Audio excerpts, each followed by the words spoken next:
For today's video ako nga pala si Mon Moto Vlog. Nandito ako ngayon sa Metro Manila para mag-joyride bikers. Papakita ko sa inyo kung paano mag-pick up ng mga pasahero bilang joyride bikers. Andito ako sa Pasay City sa Mall of Asia or sa MOA. Nakapaghatid nga pala ako ng pasahero sa Okada kaya punta ako sa Roxas Boulevard.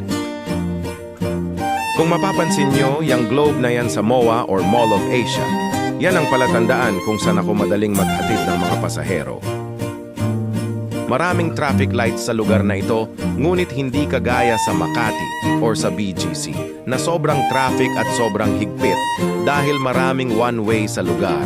Kaya medyo ingat sa mga papasukan sa loob ng subdivision, lalo na sa lugar ng Makati at BGC dahil yan ang pinakamahigpit na syudad sa buong Metro Manila.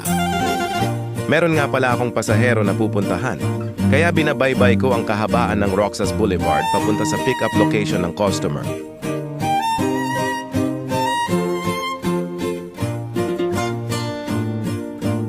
Andito na ko sa pick-up location, ngunit tuwang-tuwa si ate na maganda dahil ngayon lang ulit siya makakasakay sa ADV na may panda box para sa sandalan at lagayan ng mga gamit.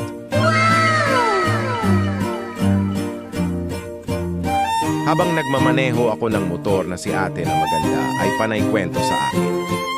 Bakit daw may camera sa aking motor? Ang sabi ko naman sa kanya, nagba-vlog ako kaya kasama siya sa aking vlog. Ngunit tuwang-tuwa siya at aabangin daw niya i-upload ang aking video. Para daw i-follow, like, share ang aking mga video. Sabi nga niya, ipagpatuloy ko daw ang aking pagba-vlog. Sabi ko naman mahirap mag-edit dahil matagal mag-upload ng mga video. Malapit na ako sa drop-off location ng customer. Sabi ni ate na maganda ang sarap daw sumakay sa aking motor dahil wala daw tagtag at malapad ang upuan. Kadalasan daw kasi sa nabook niya ay sniper. Masakit daw sa upuan at wala daw box na pwedeng sandalan. Sabi ko sa kanya ay ganun talaga kung sino lang ang mapipiling rider na maganda ang motor. Lalo na pag Honda ADV ang gamit ko.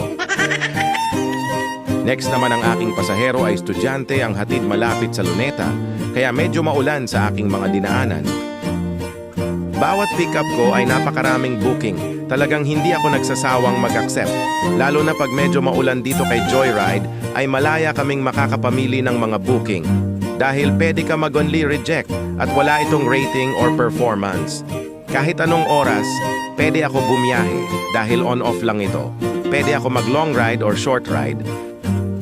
Basta kumikita ng tama at walang inaapakan tao, sipag at tiyaga lang kailangan sa buhay. Tulad ko, kaya napadpad ako dito sa Metro Manila dahil andito ang mga hanap buhay na pwedeng pagkakakitaan dahil andito ang pera at mga pwedeng pag-applyan ng mga trabaho. Ang hirap lang dito sa Metro Manila ay yung sobrang traffic pero talagang ganun kailangan magtiyaga sa traffic. Kahit papano madaling makasingit ang mga motor, kaya malakas ang MC rider sa Metro Manila. Oh my God! Wow! Pagbaba ko sa customer sa drop-off ay may nakuha akong booking. Pero alalayan ko muna ang customer bago bumaba dahil mataas ang aking motor. Next naman, ang pasahero ko ay papunta sa Marikina at may mga bata na dumaan nakita ang aking camera.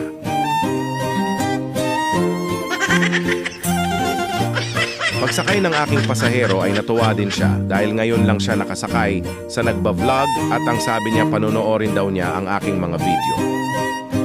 Masarap sa pakiramdam na maraming customer na natutuwa pagkasama sila sa vlog ko at ang sinasakyan na MC rider ay maingat at responsible driver.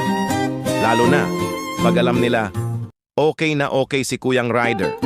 Maingat mapag-alalay sa mga pasahero. Yan ang aking laging iniisip pagdating sa mga pasahero, laging alalayan bago sumakay at laging mag-iingat sa pagmamaneho. Mula noon, sa tagal ko na sa karsada, talagang nag-iingat ako. Laging magdasal at magpasalamat sa mga biyayang dumadating sa buhay ko. Next naman, ang pasahero ko ay papunta sa Mandaluyong City. Medyo nagmamadali si Madam dahil may hinahabol siyang seminar sa kanilang office. Ang sabi ko kay Madam, sige po medyo bibilisan po natin. Para po makaabot kayo sa seminar, may mga pasahero na talagang nagmamadali, lalo na pag late ma sila sa trabaho. Karamihan sa mga pasahero ay gusto mabilis ang takbo, ngunit hindi ko sinusunod ang gusto nila dahil sa pag-iingat ko sa aking pagmamaneho. Alam naman nila sa sarili nila na gumising ng maaga at maglaan ng oras para maaga sila makapasok sa mga trabaho or sa school, hindi yung sa rider, na pabibilisin nila ang takbo para makarating sa kanilang pinaroroonan, kaya laging tatandaan, laging gumising ng maaga at maglaan ng oras para makarating sa kanilang paroroonan.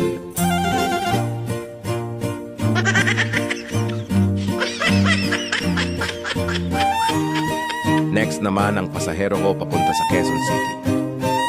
Eto naman si Madam ang sabi agad sa akin ay vlogger daw ako. Nakita niya kasi ang camera sa aking motor at tuwang-tuwa siya dahil meron din daw siya na camera na gaya sa akin dahil madalas daw siya nagra-ride sa malalayo at alam daw niya kung ano ang aking gamit na camera. Sabi minsan lang ako mag-vlog dahil mahirap mag-edit sa mga apps ng Insta360.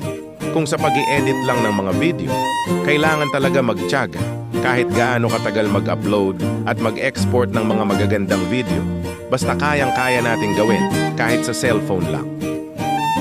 Hanggang dito na lang po ang aking video at marami pa po akong i-upload ng mga video tungkol sa aking pagmumotor. Huwag po nating kalimutan mag-like, follow, share sa aking Facebook page na Mon Motovlog. Maraming salamat po. Ride safe sa ating lahat.